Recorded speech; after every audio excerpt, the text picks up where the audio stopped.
Hello everyone, Firemac here, and as you can see, this is a brand new session.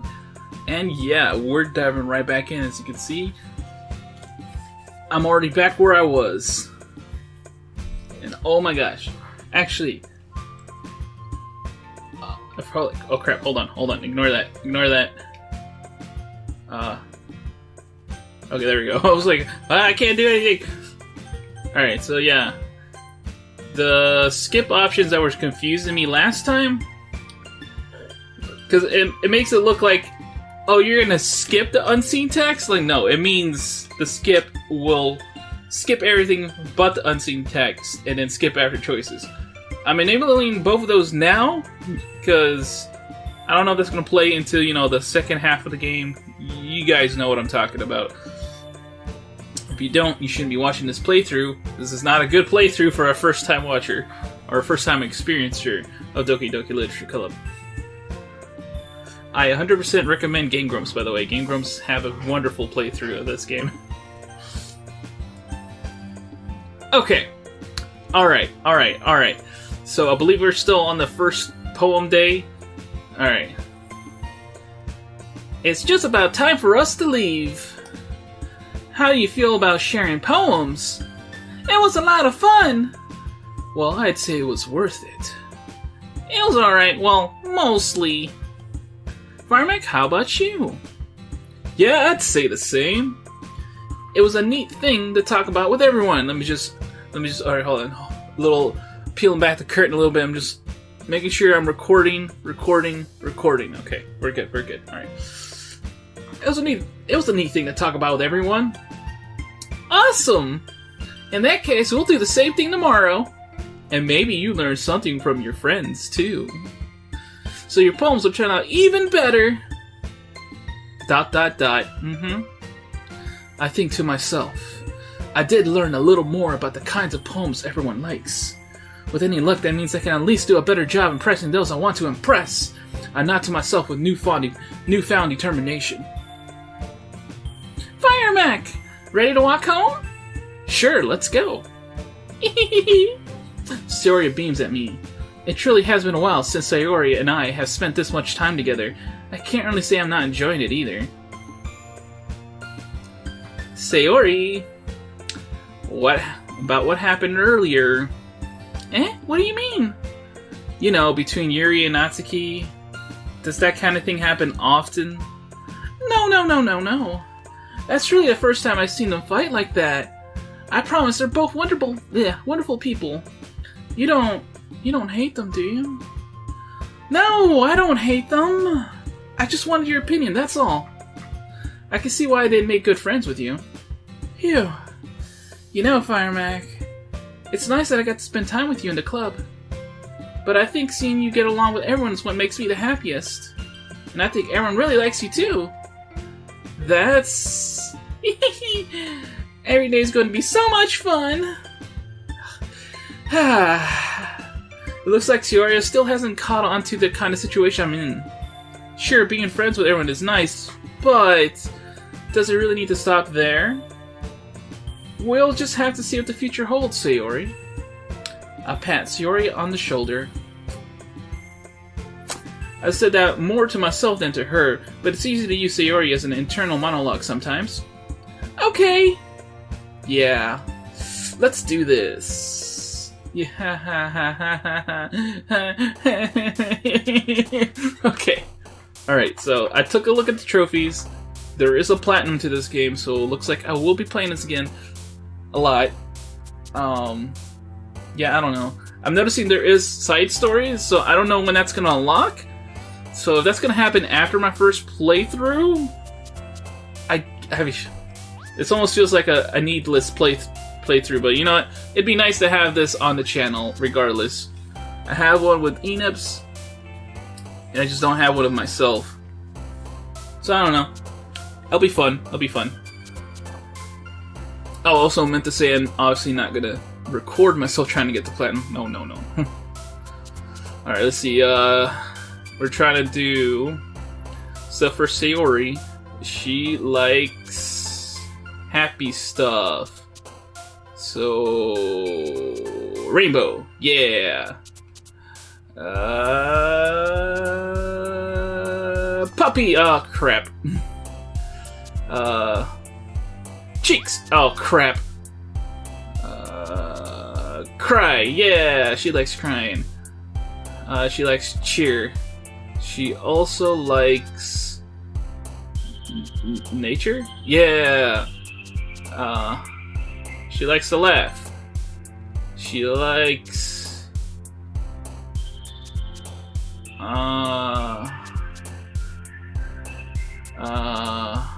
excitement! Yay! Bliss! Yay!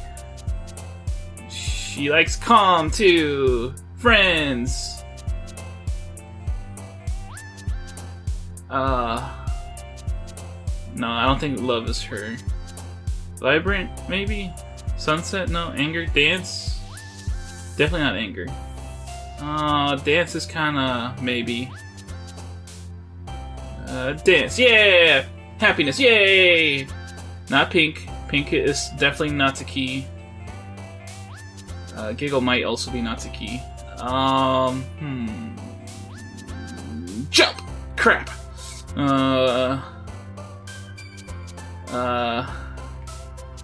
Party! Yay!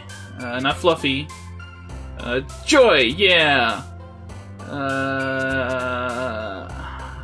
Silly! Yay! Daydream. She's a daydreamer. Yeah. She also might have anxiety. I don't know if I should do that one though. Bubbles. No! Crap! Charm! Yay, that was mostly Sayori. Yeah. Alright. Another day passes and it's time for the club meeting already. I've gotten a little more comfortable here over the past couple days. Entering the club room, the usual scene greets me. Hi, Firemac! Yo, Sayori! Looks like you're in a good mood today. I'm still not used to you being in the club, that's all. I see. That's a pretty simple thing to get you in a good mood. But I guess it's always the simple things with you anyway. Speaking of which, I'm kinda hungry. Will you come with me to buy a snack? No thanks. Eh? That's not like you at all. I have my reasons. Why don't we take a look at your purse, Sayori? Why that all of a sudden? No reason, really. I just wanted to look at it. Sayori nervously retrieves her coin purse. She fumbles with the latch and gets it open.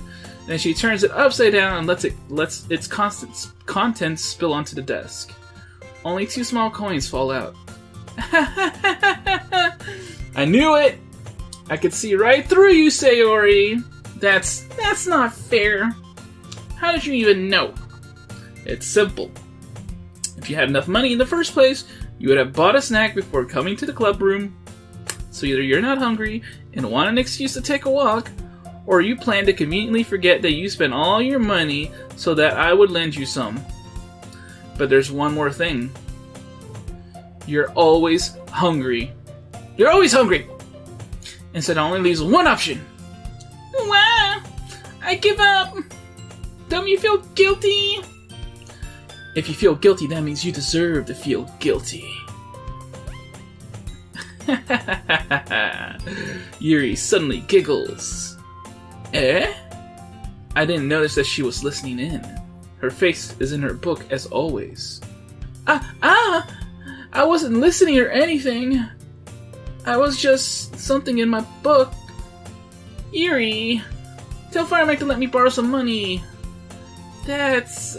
Don't get me involved like that, Sayori. Besides, you should only buy what you can responsibly afford.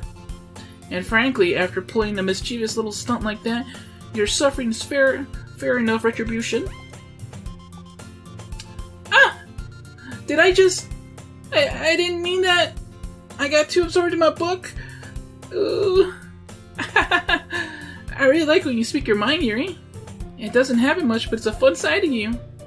There's no way you could think that. You were right, though. I did something bad, and now I have to accept the retribution. That! Still coming from you, Sayori. I guess there's a little devil inside of all of us, isn't there?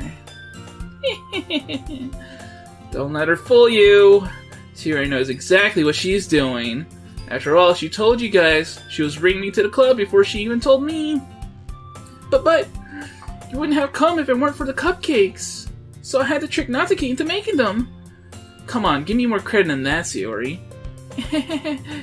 Out of nowhere, something smacks Sayori in the face and tumbles onto the desk. Pwap! Kya! Ow! What was... A cookie! Sure enough, it's a giant cookie wrapped in plastic. Sayori glances around. Is this a miracle? It's because I paid my restitution. Retribution? Actually, that one almost worked. I was just gonna give it to you, but then I heard you blab about the cupcakes. It was totally worth seeing your reaction, though. Natsuki! That's so nice of you. I'm so happy. Sayori hugs the cookie. Jeez, just eat it. Sayori rapidly tears open the wrapper and takes a big bite. So good! Sayori suddenly clasps her hands over her mouth. I bit my tongue! You're going through a lot over just one cookie. Natsuki takes a bite of her own cookie. Yours looks good too, Natsuki. Can I try it? Jeez. Beggars can't be choosers. But yours is chocolate. Yeah? Why do you think I gave you that one? Fine. Still, I'm really happy that you shared this one with me. They're laughing way too much, man. Sayori gets out of her seat and goes behind Natsuki, then wraps her arms around her. Oh, jeez. I get it. Cookie still in hand, Natsuki reaches up to nudge Sayori off of her. Sayori suddenly leans down and takes a bite out of Natsuki's cookie. Hey! Did you seriously just do that? Mouth full, Sayori trots away to safety. Yuri and I laugh as well. Jeez, you're such a kid sometimes. Monica, can you tell Sayori? Natsuki glances around. Monica isn't in the club room. Ugh. Where's Monica anyway? Good question. Have any of you heard anything about her being late today? Not me. Yeah, I haven't either. That's a bit unusual. I hope she's okay. Of course she's okay. She probably just had something to do today. She's pretty popular after all. You don't think she has a... I wouldn't be surprised. She's probably more desirable than all of us combined. That's true. Excuse me? Suddenly the door swings open. Sorry, I'm super sorry. Ah, there you are. I didn't mean to be late. I hope you guys weren't worried or anything. Monica chose the club over her boyfriend after all? You're so strong-willed. Boyfriend? What on earth are you talking about? Monica quizzically glances at me. Ah, never mind that. Wait, that was me. Never mind that. What held you up anyway? Well, my last period today was study hall. To be honest, I kinda just lost track of time. That makes no sense, though. You would have heard the bell ring at least. I must not have heard it since I was practicing piano. Piano? I wasn't aware you played music as well, Monica. I don't really... I kinda just started recently. I've always wanted to learn piano. That's so cool! You should play something for us, Monica. That's... Monica looks at me. Maybe once I get a little bit better, I will. Yay! It's already starting. That sounds cool! I'd also look forward to it. Is that so? In that case, I won't let you down, Firemac. Monica smiles sweetly. That devilish smile of hers. I didn't mean any pressure or anything like that. Don't worry. I've been practicing a whole lot recently. And I'd really love the chance to share once I'm ready. I see. In that case, best of luck. Thanks! So I didn't miss anything, did I? Not really. I choose to leave Sayori's mischievous escapade. I'm sure Natsuki will end up complaining to her anyway. It looks like everyone has already settled down. Sayori somehow already finished her entire cookie. Yuri is back to her book, and Natsuki disappeared into the closet. Firemac! Firemac! Sayori suddenly comes up to me. I want to go get some supplies from another classroom. Want to come with me? Supplies? What for? Well, you know how the festival's coming up. Me and Monica were gonna make some posters and stuff. So I need to go find some crayons, and markers, and glue sticks. Ah, I see. Sure, I'll go with you. Yay! Okay, Monica, we'll be back soon. Are you going with Firemac to get supplies? There's no need to trouble yourself. I'd be happy to go with him. Aw, but I wanted to go. It's so much fun exploring empty classrooms and stuff. Okay. It was just a suggestion. See if you can find find poster paper too, okay? Okay. Ready, Firemac? Yep, let's go. Sayori and I exit the club room. I follow behind as Sayori hums and skips around the hallway. Honestly, it feels like I'm taking a kid to the mall or something. Sayori finds pleasure in the simplest things sometimes. Hey, Sayori, what exactly are we doing for the festival anyway? I'm not sure how you would make it an event out of literature. Me and Monica have it all planned out. Don't you worry. Is that so? Yep. We're gonna go do a poetry performance. A performance? Of what kind? Well, everyone's gonna take turns on stage and recite their favorite poems. Ah, that sounds kind of dull. Firemac! You're not thinking about it right away. Yeah, you're not thinking about it right away at all. It's not just about reading poems. It's about performing them. Like you say the lines of the poem like, between my feet, the last remaining flower beckons to me. I twist the stem, freeing it from its clinging roots, caressing the final joyous moment between my fingers. But to what ends have I summoned this joy? For now, I look in every direction. The once prosperous field before me is but a barren wasteland. Like that. Sayori, how do I put this? I'm sure it's just me, but it's impossible for me to take you seriously when you talk like that. You meanie. I'm working super hard on this, you know. I know. I just meant that it's pretty unordinary contrast to your cute self. Don't say that, it's embarrassing. But I guess that means I'm doing a good job. Yeah, I guess so. I'm so excited. The festival's going to be so much fun. Sayori spins herself around in the hallway again. Hey, Firemac, this classroom over here is empty. Let's begin the mission. The mission, eh? It's been a long time since I've spent time with Sayori like this. But in the end, she hasn't changed one bit. She's nothing but a ball of sunshine, drawing happy vibes from the world around her. It's a pretty nostalgic feeling for me. As the years went by, I began to hold myself up in my room more and more.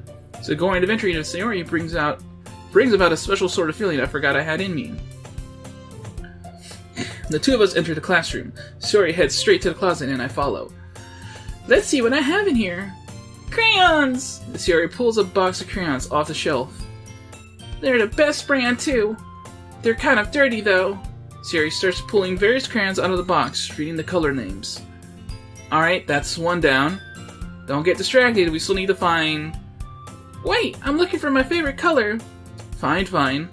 Then at least move aside so I can look for the poster paper. Ah, I dropped one by accident. Smack! Schmack! Yeah! Sayori bends over and smacks her forehead right into the shelf. She falls to the floor and the crayons spill all over her lap. Ow. You okay? My forehead! Sayori clutches her forehead. Geez, Sayori, that's just like you, isn't it? Come on, let me see. Since Sayori is sitting on the floor, I grab her by the waist and pull her out of the closet. You have to move your hand, Sayori. But it hurts. Just do it for a second. Sayori slowly releases her hands from her forehead.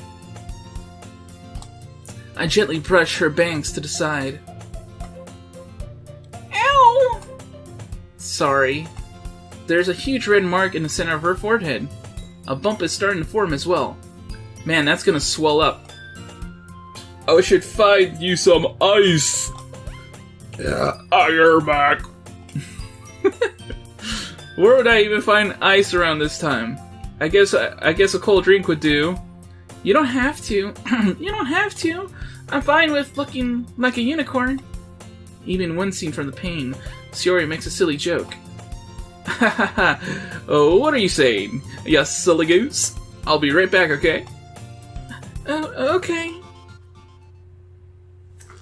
Ugh. Okay. Well, I need a water break.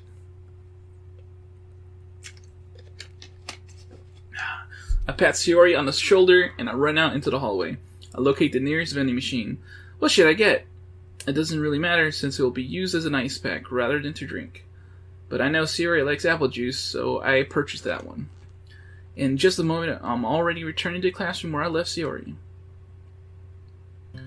She has one palm on her forehead and is using the other hand to clumsily scoop crayons back into the box. At least they were already in the wrong spots before I spilled them. Sayori, here. I hand Sayori the bottle of apple juice. It's nice and cold. Sayori opens the cap and starts drinking from it. Sayori, what are you doing? It's for your forehead, idiot! Sorry, I forgot. How hard did you hit your head? Sayori places the bottle against the bump on her head. It stings. Just bear with it. It'll feel better soon. Looks like you cleaned up most of the crayons, so that's good. Hey, Firemac. This kind of reminds you of growing up, doesn't it? Eh? What do you mean? You know, how we used to play outside all the time? I would always try to keep up with you. You were kind of oblivious in some ways. Like I usually fell behind or had trouble climbing up on the things you did. But sometimes when I tried to do things I couldn't, I would get myself hurt. I'd fall and scrape myself or get a bump. And I would start crying really bad, really hard. And you would rush over as quick as you could. And you would try hard to get me to stop crying. It was almost like you blamed yourself and you were afraid of getting in trouble if someone found out. Even though it really wasn't your fault at all, you know? Did I really do that? Yeah, you don't remember? Come to think of it, maybe I do remember a bit. I guess I was always so focused on my games that I didn't pay enough attention to you.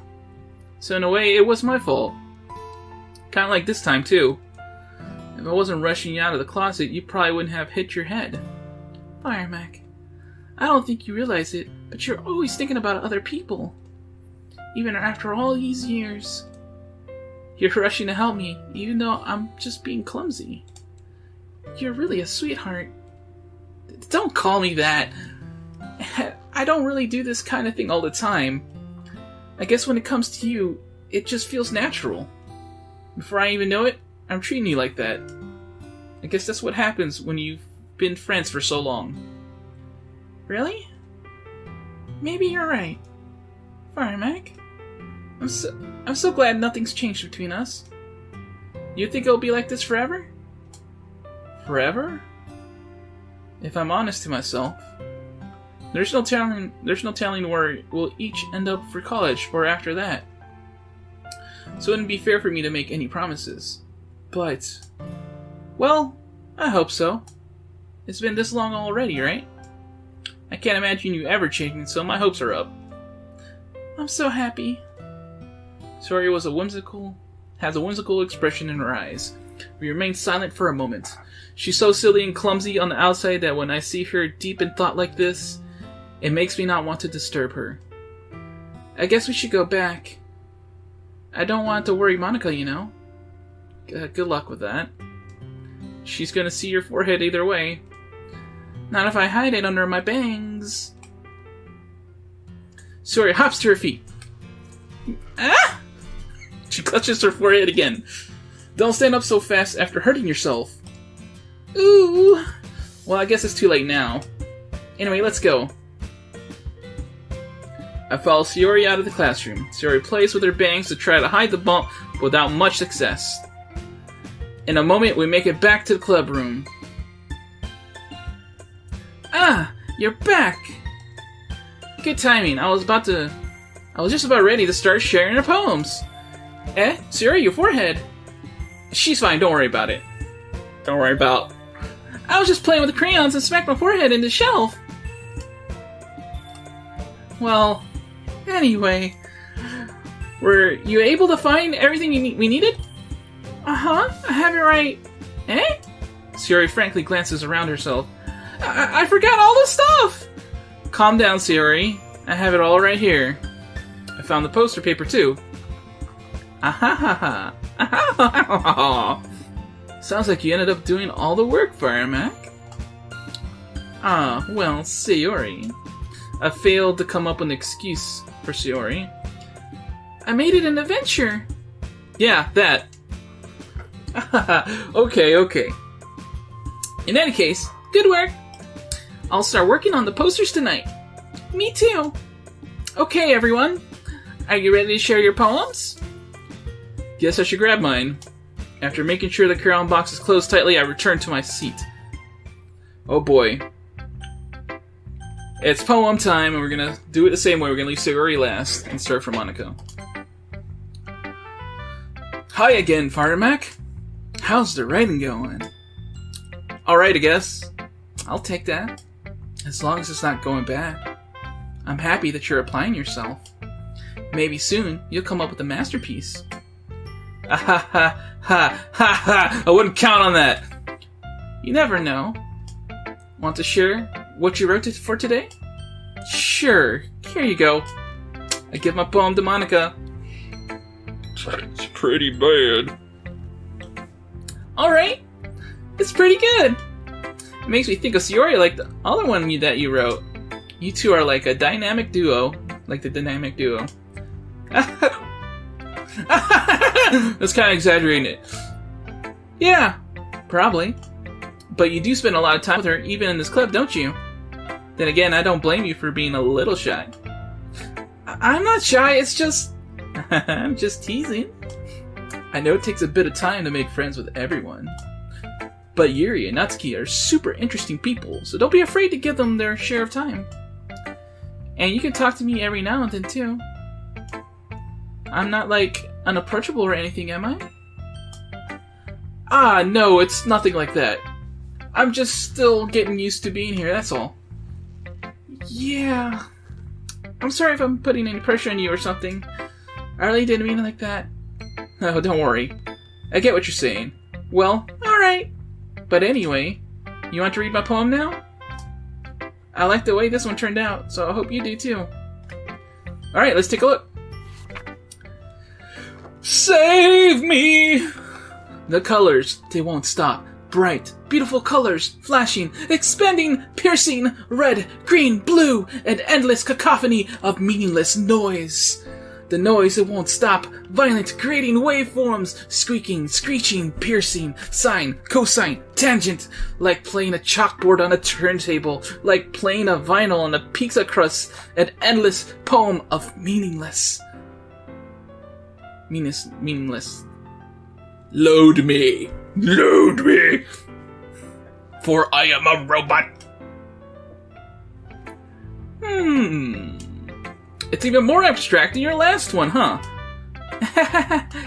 I guess it's just the way I write, like a computer. I'm sorry if you don't like it. No, I never said that. It's just the kind of thing I've never really seen before, I guess. Kind of like playing with my space. I kind of like playing with my space on the paper. Choosing where and how to space your words can totally change the mood of the poem. It's almost like magic. The way I wrote the lines is really short. It makes it feel like they're trying to speak over the noise. I see. It's still hard for me to tell what it's about, though. Sometimes, asking what a poem is about isn't the right question. A poem can be as abstract as a physical expression of a feeling, or a conversation with the reader. So putting it that way, not every poem is about something. Anyway, here's Monica's writing tip of the day. Sometimes you'll find yourself facing a difficult decision, When that happens, don't forget to save your game. Hint, hint, hint, hint, hint, hint, hint. You never know when you might change your mind. Or when something unexpected may happen. Hint, hint, hint, hint, hint. Wait, is this tip even about writing?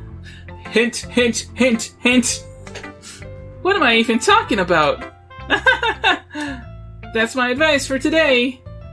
Hint, hint, hint. Breaking fourth wall. Thanks for listening. Yuri time. Ah, is it my turn? Let's see how it compares to yesterday's. I see. It's a bit different. I respect you for trying different things, Firemac. Were you inspired by Natsuki's poem? Or Sayori's, perhaps? Well, I guess you could say that. I thought so. I'm happy for you. You don't need to find inspiration in my poems.